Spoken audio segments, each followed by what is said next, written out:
Welcome inside the Diva's Den. It's time for the Love Report.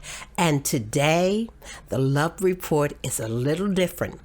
I was contacted by an author by the name of Jacqueline J. Holness. She wrote a book called Destination Wedding. She decided that she wanted to be a part of the Love Report. So with me being an open-minded diva, I said, why not? It's not all about me. It's girl power in this era. We're going to talk about her book, Destination Wedding. She's also going to be a regular inside the Diva's Den on the Love Report once a month. So you'll have an opportunity to ask me questions. If Jacqueline will give us that information to her email, you might even want to ask her some questions. I'm going to let her tell you about herself. Jacqueline, how are you? Welcome inside the Diva's Den. Thank you so much, Denise the Diva, for having me on your program today. It's such an honor to be on your platform. And as you said, it is all about girl power. Anything that we can do to help our sisters in the struggle, I'm all for it as well. I am Jacqueline J. Holness. I'm a journalist by trade. I work for a news service for attorneys. And outside of that, I do freelance for several publications, including the Atlanta Journal-Constitution, Upscale Magazine, and many others that you have probably heard of. If you go to my website, afterthealtarcall.com, you can find out more about what I do as a journalist. But today I'm here in the capacity as a novelist. I have written my first novel, Destination Wedding, which is loosely based on my life. 2009, ABC News Nightline reported that 42% of Black women aren't married, and they focused on women in Atlanta specifically. At the time, I had just gotten out of a relationship, and I was hoping that there would be another relationship on the horizon, someone else. But when I saw this report, I was devastated, not only by the statistic, but also by the fact that the report was focusing on women in Atlanta specifically, which is where I live. Now, Jacqueline, Atlanta has always been known as the Black Mecca. That's where you have a lot of Black females, a lot of Black males. They're all career-oriented. They have the best careers, the best homes, the best nightlife. What do you think the problem is? And then we're going to get to the book. What do you think the major problem is with women, especially in the Atlanta area, since the statistic was focused basically on Atlanta? There are probably many factors, but one of the main things that comes to mind is that, as you said, women in Atlanta are take charge women with and they're very career-oriented. And sometimes the way that we approach our careers, it's not quite the same way that we approach or should approach our love lives. And so there's a disconnect for some women who approach their love lives in a similar fashion, or they don't focus on it at all. So it's either one of the two. They don't focus on it, or they focus on it in the wrong way. Uh-oh, I think you just stepped on my toe. Because I'm not in the Atlanta area, but I have always considered myself a career-minded woman, and I didn't focus on the relationship at all.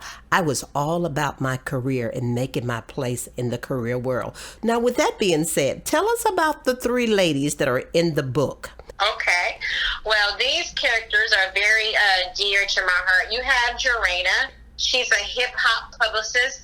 Atlanta, we have all kinds of reality shows and rappers. So she's a hip-hop publicist. Then you have Mimi, who is also in the entertainment world. She's a radio DJ, such as yourself.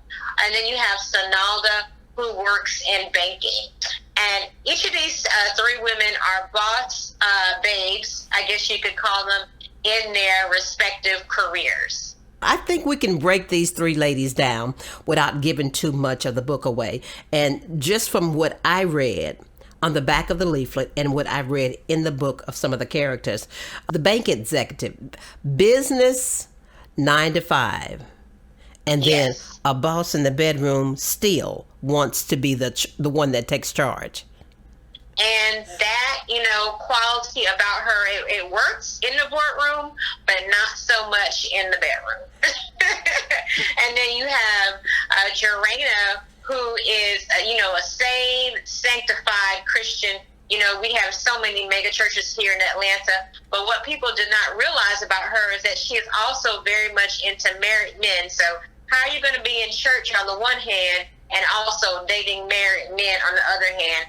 And then you have Mimi, who is, she's just excelling as a radio DJ, but she also has a wild streak that causes her to get in some very, shall we say, unlawful situations. And on top of that, she's not willing to cut a chick for her man. But you know what? I think even though each one of these ladies' profession is drastically different, the thing that really gets in the way of each one of them is they don't want to be submissive in any way to the man. They still want to be the leader. And don't you agree that at some point they've got to take those heels off and stop being the boss, put a pair of slippers on, and be the lady and let the man take the lead? The S word, submission, is not a very popular word. But, in a relationship, there are different roles. Both people cannot be the leader, Amen. And not to say that you have to be a servant. That's not what we're talking about. When you're being submissive, it's not about being a servant. It's about recognizing your position, your role. And so a lot of women, they have a hard time, the qualities that got you to where you are, as a woman in the career world, they're not the same qualities when it comes to your personal life. Ayanla just had an episode on May 1st. I think it was called Taking Charge in Business and Losing in Love. I think that's what the name of the episode was. With the four ladies from the radio station? Yes. Exactly. I saw that. Yes. If you saw that, you saw how the same qualities that they had in their careers does not quite translate to their personal lives. That it causes issues. A lot of things have changed for women as far as the opportunities for us. But when it comes to our personal lives, we haven't recognized that even though those things have changed, there are other things that have not changed. And you know what? This new generation, they don't want to take the advice of someone who's been in a relationship, a longevity relationship. They just count that out. I see more young couples before marriage, after marriage, taking advice from people who do not have the knowledge. They don't have the experience to give good, sound information. How are we going to stop that? I tried to include that element in my book. The women do go to see a therapist, and they also consult different self-help books. Just like you, and this is something that does translate, just like you would seek advice in your career from people who know more than you, who have what you want, who are at the career stage in their life that you would like to be. You have to do the same thing in a relationship. You have to be intentional about seeking out counsel of people who actually have the experiences that are going to help you. So sometimes that means that even though I love my girlfriend, I can't listen to her advice. I need to get professional advice. I don't give advice to married people because I've never been married. I'm glad that you said that. It's very important to consult experts. And, when people, a lot of times when you listen to some of these advice shows or advice columns or what have you, people are giving advice and are not qualified to give advice. I only share from my experience, and outside of my experience, as you said, I consult an expert. So, when I tell you something like in my book, I included a lot of expert information. If you've noticed, there were books, yes. I referenced books in there because in some of those areas, I'm not qualified, but I've read. So I include that information in there so that people can do additional reading beyond just reading what I have in the novel, which I took a lot of time to research and to write, even though it is fiction. I tell my listeners who are in fresh relationship that they need to find a wisdom circle that's been in a relationship, that you don't mind asking questions. You don't have to tell them your situation. Just ask them questions. I have heard a lot of couples have a problem with is financing. One wants to spend, one wants to save. You are right. A wisdom circle is a very smart thing to do. And you're correct. From all of my research, finances is a very hot topic for married couples. And you should most definitely get expert advice. I mean, there are some things that you have learned in school, but there are probably way more things that you have not learned in school. And life, even outside of, college and high school, is about educating yourself. And so to educate means that you're actually being educated by someone who has the education to share with you. Now what happens, you have a lot more people are dating across the race lines, and a lot more people are dating and married across the spiritual lines. Mm-hmm. I think dating across the race lines, you could actually learn more about another person if you share what's different across the race lines. Dating across the spiritual lines, I think, and you tell me if I'm wrong in all your readings, can be a little more difficult, because I have dated someone with the Nation of Islam, and I'm a Baptist, and there was a disconnect because he wanted me to be a certain way. It's not that I wasn't willing to try. I just didn't know how to be that way because that wasn't the way I was brought up.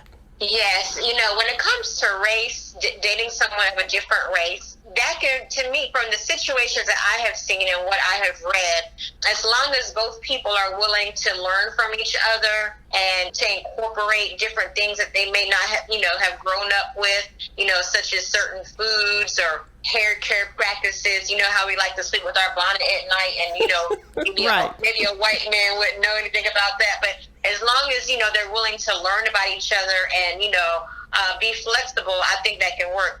Now, when it comes to religion and relationships, it just depends on how flexible the people are in a relationship. I do think it's more difficult because typically your religion is how you live your life. Right. And if someone is a completely different religion, then how they live their life is different from how you live your life. So unless they're both very flexible people, I see that causing a lot of issues for people.